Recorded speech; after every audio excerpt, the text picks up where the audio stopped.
Baba, si mnaona mvua zinavyonyesha hizi eh? Usiniulize aya, nyi waacheni wale wengine waje waniradi, mimi nakupeni dua.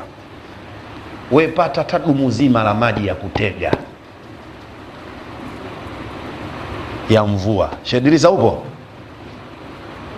alafu kila siku, lakini hii inachukua muda mrefu, unapata nusu glasi au glasi moja, soma suratul Fatiha 7, Ayatul Kursi 7, idha jaa 1, kisha mswalie mtume mara 3. Narudia, suratul Fatiha 7, Ayatul Kursi, idha jaa 1, unamswalia mtume, unayasomea yale maji ndani ya siku 41. Ukimaliza paka kunywa, tembea na zako. Umeelewa?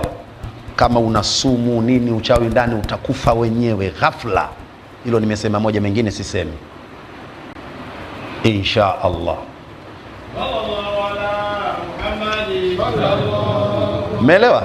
Suratul Fatiha unatia kwenye gilasi, unayasomea suratul Fatiha 7, Ayatul Kursi 7, idha jaa 1, mswalie mtume mara 3 kwenye yale maji uliyotega glasi tu, siku 41 somea. Na kama mwanao soma, mpe mwanao. Umefahamu uzuri eh? Kama mwanao soma, mpe nani? Mwanao. Maji ya kutega ya mvua, yani unaweka tu chombo hivi, yani unaposhuka moja kwa moja kwenye chombo, yasipite tena kwenye mavi ya kunguru juu ya bati. Umeelewa eh? Umeelewa?